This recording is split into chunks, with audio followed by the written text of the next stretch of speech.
ভারতের কাপ্তান রোহিত শর্মার সহজ স্বীকারোক্তি, তাসকিনকে নিয়ে আমরা দুশ্চিন্তাতে আছি। দ্বিতীয় টেস্টে তাসকিন আমাদের জন্য বড় হুমকির কারণ হয়ে দাঁড়াতে পারে। প্রথম টেস্টে আমি তাসকিনের বল বুঝতে না পেরে পুরোপুরি বোকা হয়ে আউট হয়েছিলাম।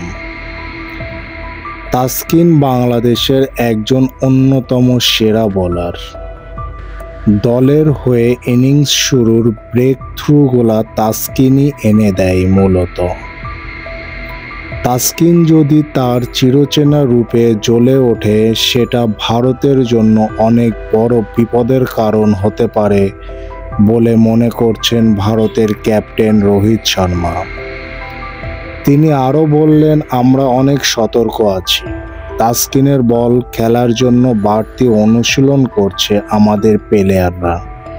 রোহিত আরও বললেন, সত্যি বলতে আমি নিজেই তাসকিনের বল বুঝে উঠতে পারি না। তাসকিনের বল খেলাটা অনেক বড় কঠিন কাজ।